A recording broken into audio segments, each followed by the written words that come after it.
Hallo, willkommen zurück auf der World.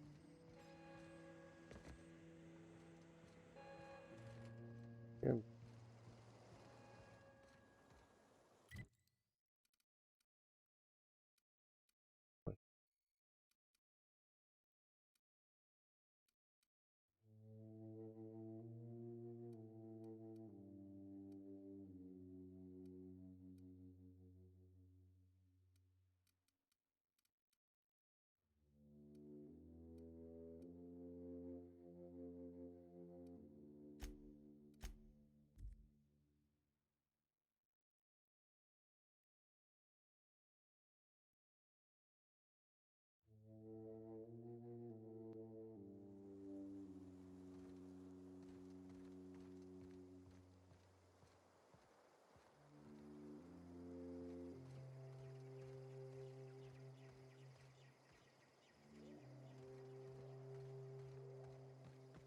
Is this your ship? Oh my stars, she is just so handsome. Does she have a name yet? What's her drive model? Oh, gosh. Listen to me babbling. When I was in Edgewater, I dreamed of flying on a real ship, working on a real engine, belonging to a proper crew. I'm the only decent mechanic Edgewater's got, but every time I think of going back, I get this sinking feeling.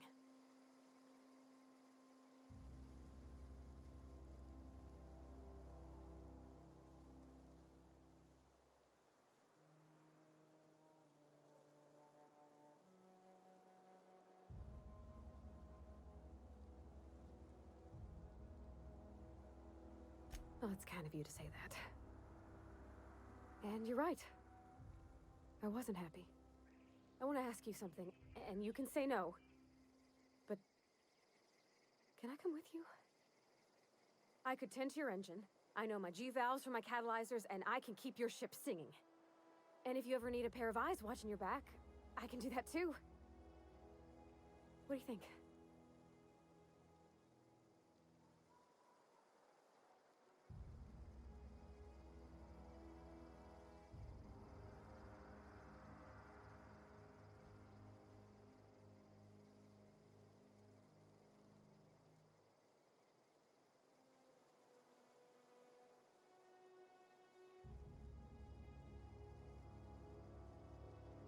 Yeah, I've been thinking about that. Edgewater was on the verge of collapse before you showed up. You sent them power, and now the town might see another season. And you talked Miss McDevitt into coming back to town. Maybe one day, Edgewater will have a garden where that cannery once stood. You ain't exactly a stranger anymore. You've done some kindness hereabouts. I wouldn't mind following somebody like that.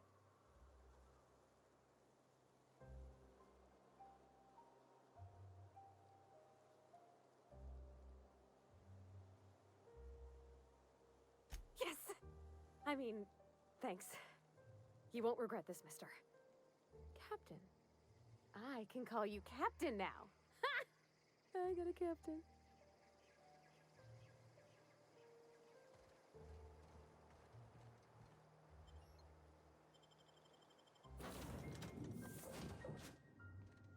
Well, I certainly am looking forward to flying on a ship named the Unreliable.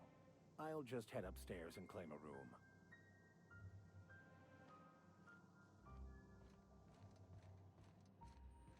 Captain, I have detected that Edgewater's power supply is now optimal. I applaud your willingness to invest your time in the local community. What can I do for you, Captain? Do you know how to install a power regulator?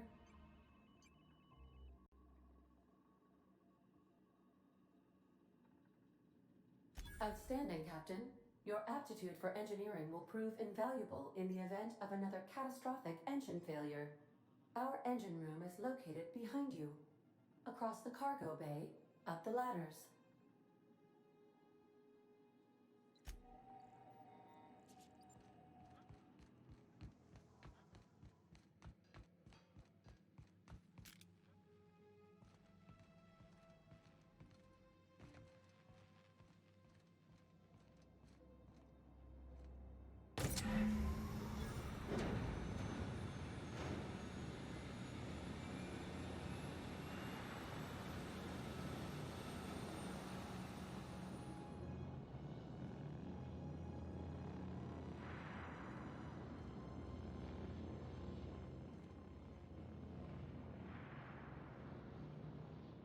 was a good thing you did, Captain.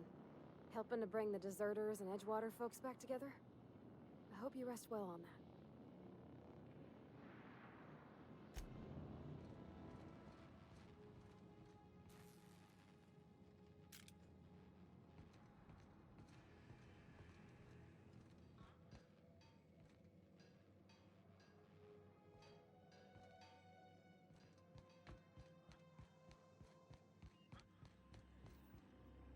What can I do for you, Captain? All systems are operating within acceptable parameters. I am prepared to bring the Unreliable into low-altitude orbit. This should prove an adequate test of our flight capabilities.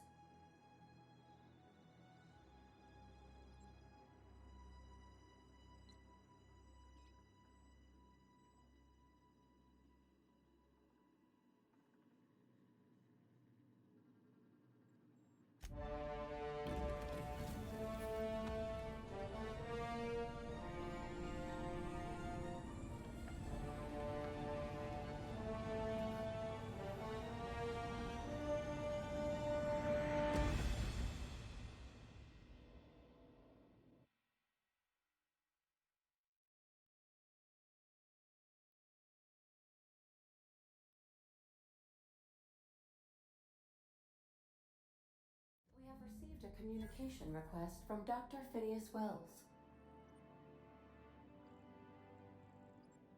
Aha, there you are. Hale and hearty, and captain of your own ship.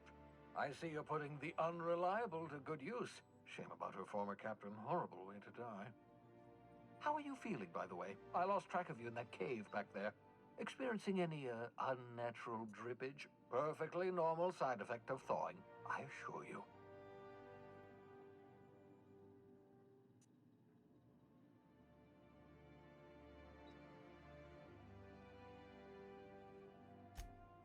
Oh, that, yes, that's probably permanent. I wouldn't worry about it, though. I'm sure you're fine. What you saw in Emerald Vale is happening all across the colony. Food shortages, lack of supplies, and basic necessities. We're dying. The chairman, the minister, and all their lackeys on the board are to blame. The Hope has some of the brightest minds Earth ever sent us. If we can revive the Hope's colonists, they can help us undo the board's mistakes. They can help us set things right. You need to get to Stellar Bay on Monarch. I have contacts there. They'll help me, help us, find the chemicals to revive your fellow colonists. Gladys Culkelly, lovely woman, runs a cozy little black marketing outfit on the Groundbreaker. She can get you a nav key to land on Stellar Bay.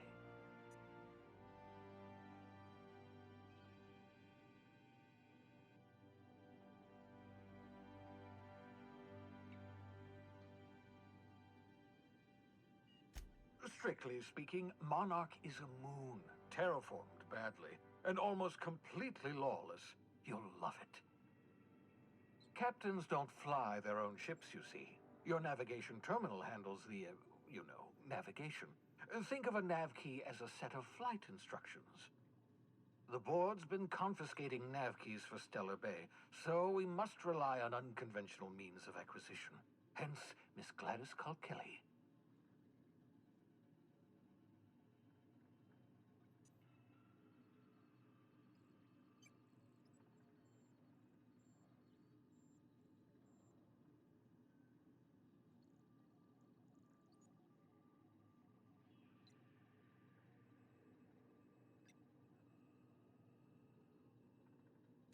In theory, I suppose you could land your ship in Cascadia, and in theory, I suppose you might survive the experience.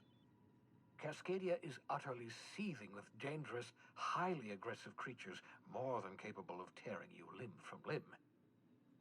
You'd have to be a lunatic to land in Cascadia, and I'm reasonably certain I tested your brain for incipient signs of insanity. Trust me, talk to Gladys Culkelly.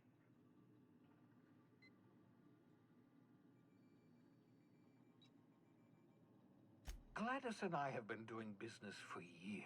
Her smuggling credentials are unimpeachable. If anyone can get you a key to Monarch, it's her.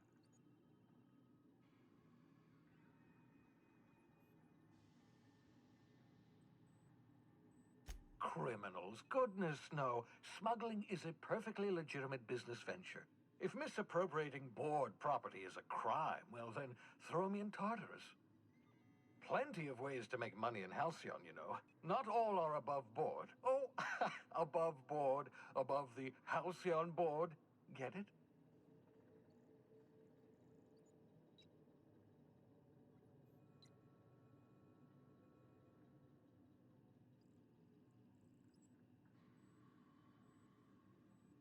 Laughter. Good. Wasn't sure you'd be able to, after so long frozen. I'll make a note of that on your progress chart.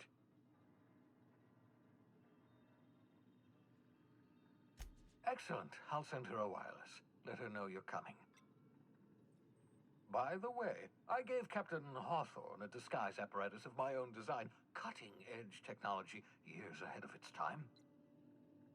I call it the holographic shroud. I'm sure it will prove remarkably useful to you. You'll find it in the captain's quarters.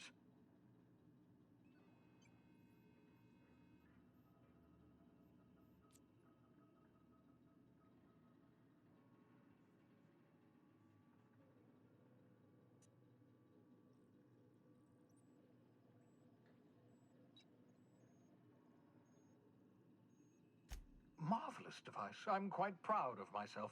The shroud changes the user's appearance to mimic that of another. It has limits. First-generation technology, you see, but promising. Exciting to see it in use at last. Very simply, the holographic shroud uses biometric information contained on standard identity cartridges to generate a holographic projection around you.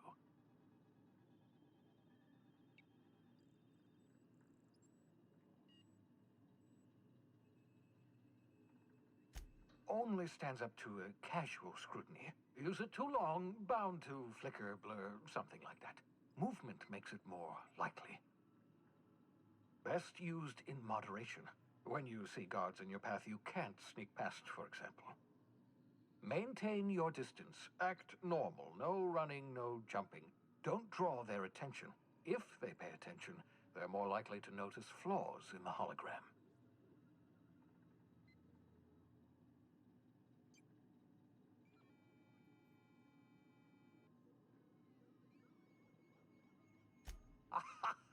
A change of clothes. What is this? Some old spy serial? What inattentive and brainless guard would be fooled by such a shabby disguise? The holographic shroud masks not only your clothes, but your face and fingerprints. It modulates your voice and sweetens your breath.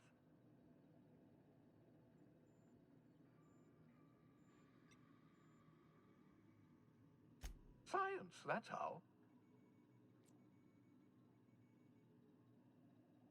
Ha! The beauty is they don't expect it. The shroud is the only one of its kind. We humans have a tendency to overlook the unexpected.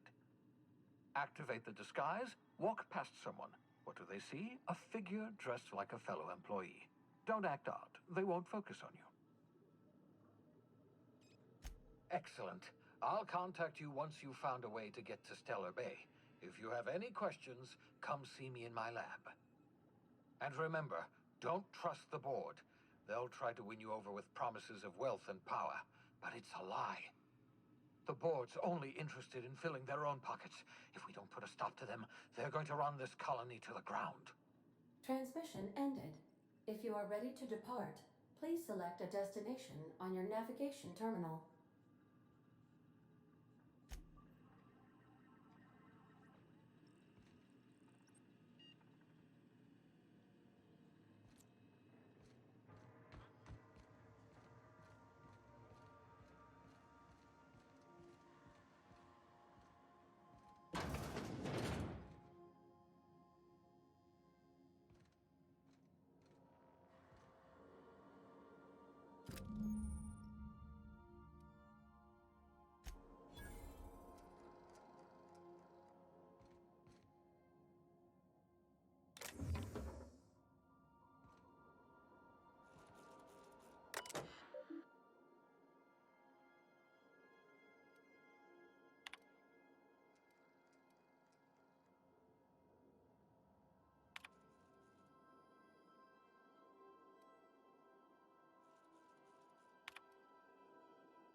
Make yourself at home, Captain.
By verity, by strength. What are we contemplating today?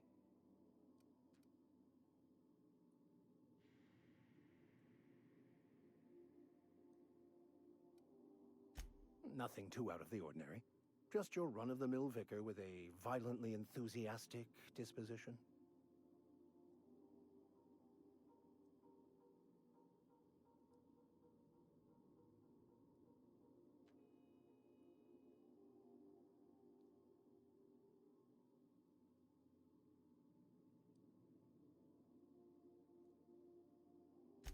That's what my parents called it. I grew up in a pit of a town much like Edgewater. I was destined to be a laborer like my parents, but I was infected early with a need to solve the equation. My passion didn't sit well with them.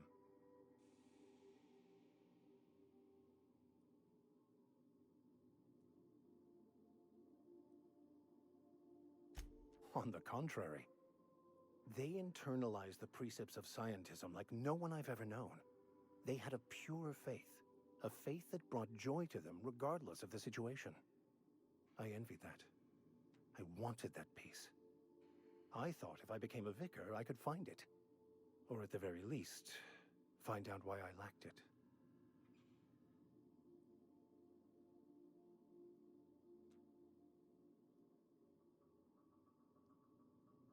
They thought I was fighting the plan, should have accepted my lot. Some people pursue the clergy for power, prestige, but that was not me.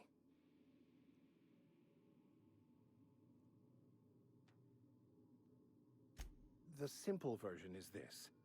The force which we call the Grand Architect created the universal equation that underlies and defines everything in the universe. Everything flows from the equation, or in layman's terms, the grand plan. Is the Grand Architect a consciousness? A natural force? Did it create the equation on purpose? The answers to these questions don't really matter. The equation, the plan, is all that matters. Contentment is found by accepting one's role in the plan.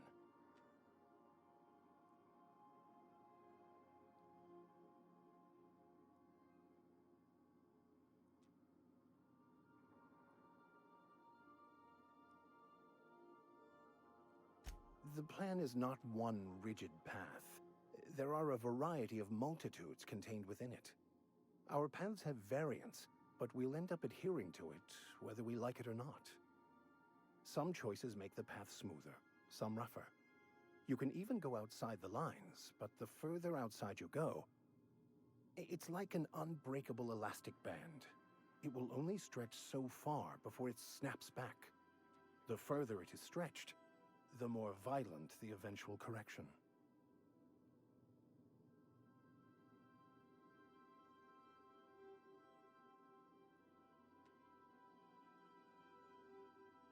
I have run headlong into too many walls in my pursuit of the truth.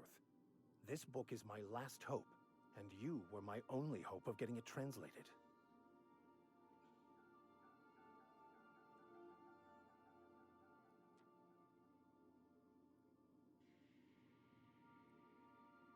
I honestly don't know what I'd do. This quest has consumed me for the better part of my life. I fear there's nothing else left to me. What about you? What's your story?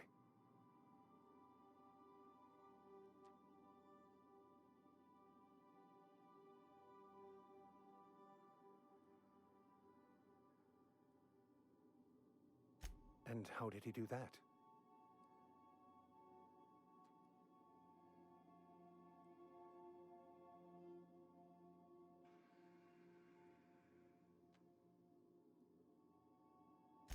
Well, you do seem different than every other colonist.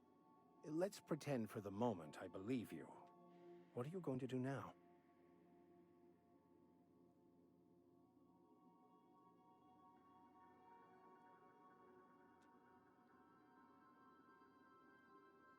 That seems a dangerous proposition. Why risk your life now that it's been returned to you?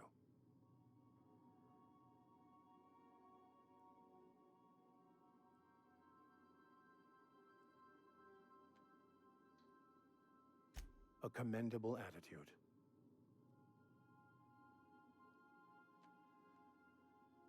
Bakonu, the author, had some interesting theories about man's perception of reality that I thought could be applied to our attempts to decipher the plan. Unfortunately, he was also one of the founders of the Philosophist school of thought, so the book is banned in this colony.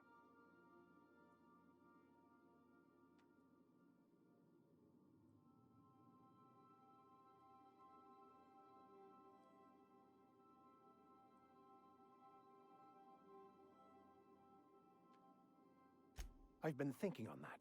There's a former infamous Philosophist scholar who fled Terra 2 some years ago. He's an expert on Bakonu. He's also who told me of the journal's presence in Emerald Vale. If anyone in this colony could translate that book, it would be him.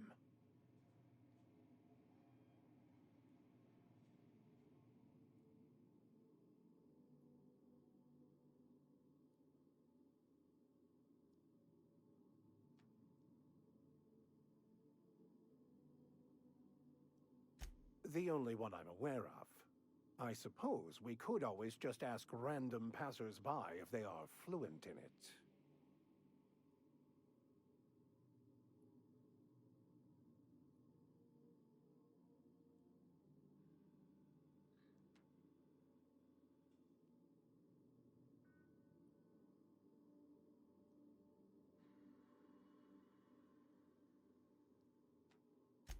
1,000 pardons, my good captain. I thought we were engaging in witty repartee. Now, as far as tracking down this scholar, we should start on the Groundbreaker. It's where I'd go if I wanted to get off Terra 2. Great place to pick up a ride to Hephaestus, Scylla, even Monarch. All I need is access to a data cartridge from the security terminal. Their easily hackable system keeps a registry of all crew manifests for both arrivals and departures.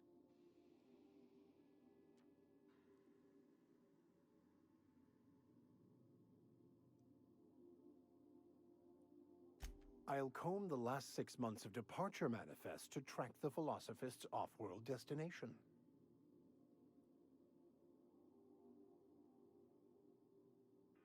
Before I transferred to Edgewater, I had a wealth of time to develop certain, secular skills during my years serving a particular penitentiary flock.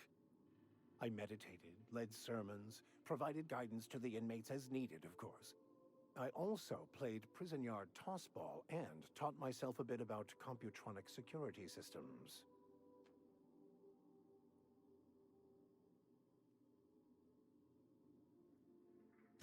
Thank you, Captain.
Sometimes I wonder about Mr. Hawthorne. What was he like? Why'd he make the computer a talkie? You think he got lonely, flying about on his own?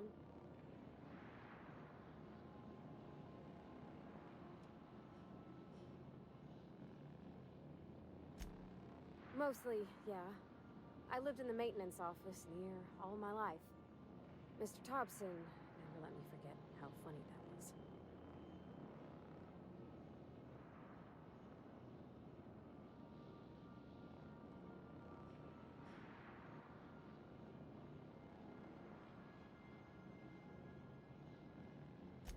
He meant funny as in odd. It's not normal for anyone to do as their parents. You take a vocational test. That decides your schooling and your career. When I tested out for maintenance, everyone figured it was on account of my dad. They were real unhappy with us.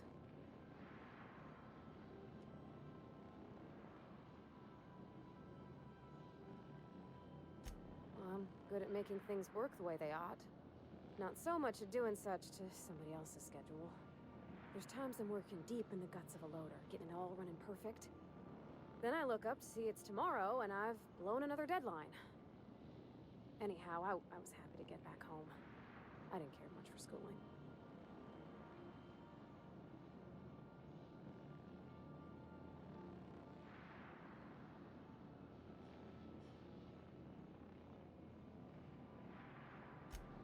There were a whole lot of reading, not nearly enough doing.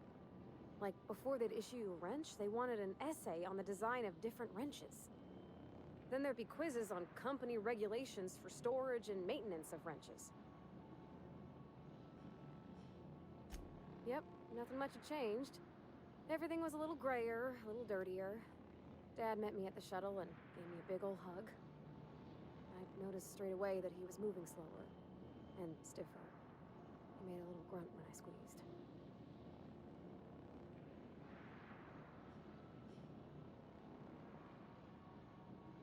About a year.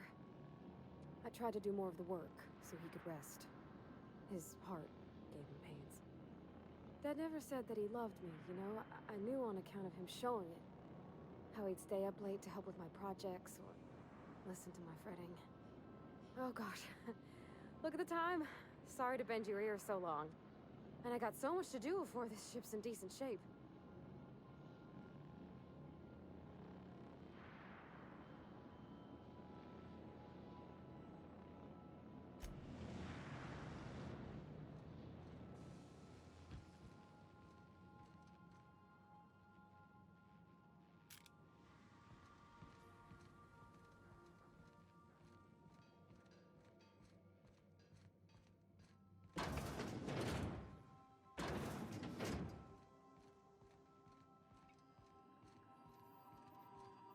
Welcome back, Captain. How can I be of assistance? The unit is a cleaning SAM. Hawthorne brought it on board some cycles ago, I'm sure with the intent to modify it, but I've never seen it up and running. Alex likely recorded progress notes detailing his efforts to modify SAM.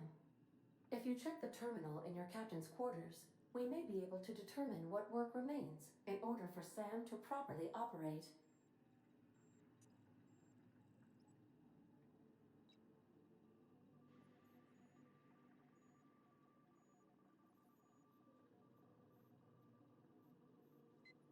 What part of the colony would you like to discuss? Where in Terra 2? Edgewater is the sparkling county seat of Emerald Vale, or it was when first built. Since then, neglect and time have worn away her shiny veneer. The town is near the coordinates where Captain Hawthorne died. It would not be unfortunate if something, like say a plague, were to wipe Emerald Vale from the face of the planet.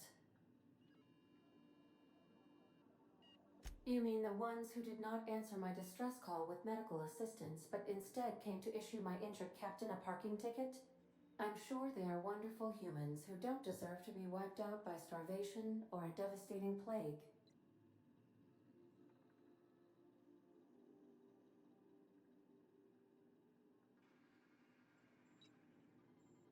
Since you diverted power to Edgewater, the botanical lab shut down, and the deserters were forced to return to town. Meanwhile, the cannery's output increased, enabling the town's population to prosper. Thank you for nothing, Captain.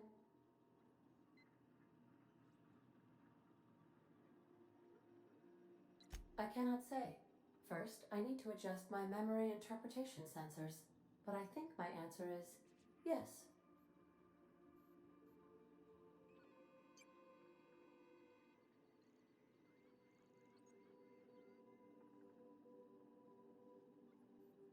Of course. What part of the colony would you like to discuss?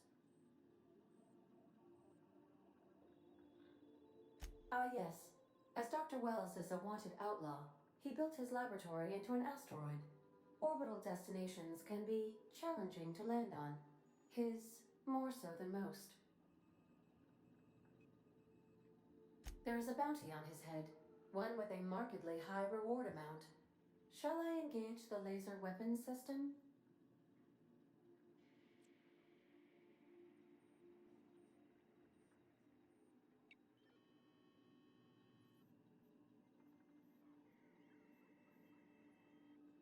A sensible choice, as we do not have any laser weapons.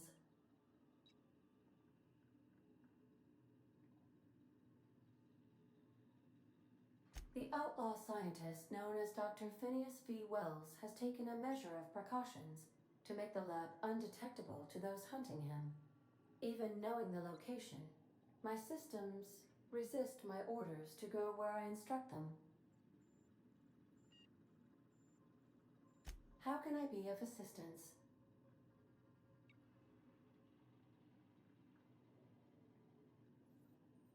I have lots of minutes. Many minutes. Unlimited minutes, perhaps.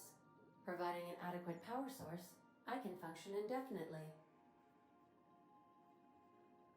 I prefer to think of it as being in a state of slumber, perhaps for an indefinite duration of time. Do you think that is what it's like for the colonists on the Lost Hope? When I simulate myself in such a scenario, I do not find it to be desirable.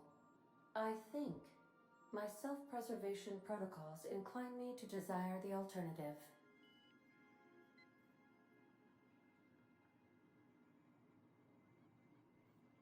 Traveling the system with you, Captain.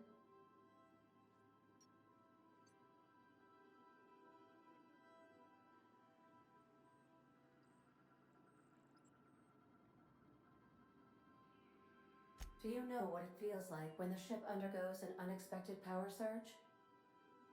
A jolt to the system. I have felt that. I do feel that.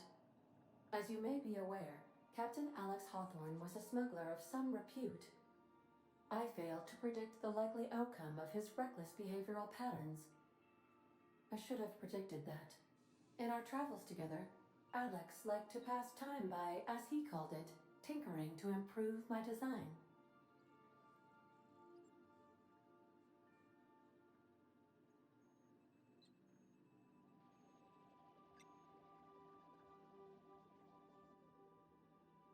If you mean, was Captain Hawthorne my first? Yes, he was. How can I be of assistance?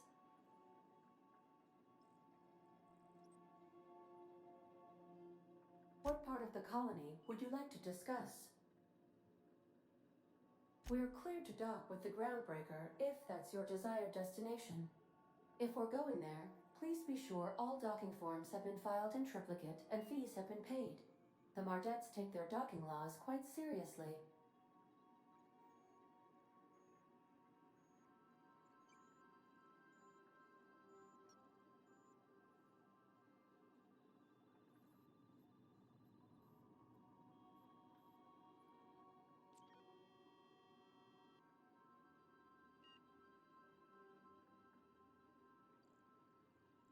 The Groundbreaker was Halcyon's original colony ship. It has since been repurposed as a service station in the Lagrange point of the system. Freighters often deliver or pick up goods from the Groundbreaker en route to other destinations. The city ship hosts an array of cargo bays, factories, housing sections, and more. Many of Halcyon's companies maintain office spaces with stationed representatives in what is considered a truly neutral territory within the system.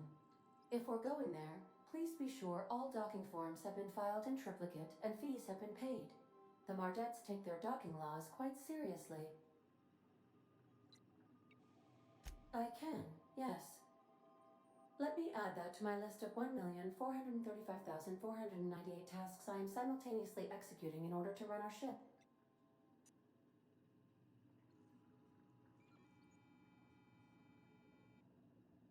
You are more than welcome, Captain. Of course. What part of the colony would you like to discuss? Where in Terra 2? How can I be of assistance? What part of the colony would you like to discuss? Where in Monarch? Ah, Monarch, the armpit of the Halcyon system. Her last functioning port town is Stellar Bay. Well, that is if you don't count Sublight's smuggler's port at Fallbrook. I believe it has something to do with the planet being an uninhabitable wilderness and a lawless land with no corporate presence. You may wish to survey the residents in Stellar Bay for additional data points. It's Sublight run for the purpose of shipping contraband, and before you ask, I don't know the coordinates, so I can't dock us there.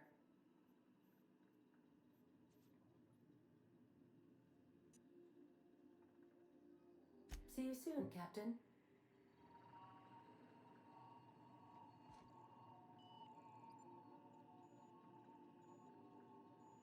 So, ist genug Leserei. Dann beenden wir mal die Folge. Danke fürs Zuschauen. Ciao.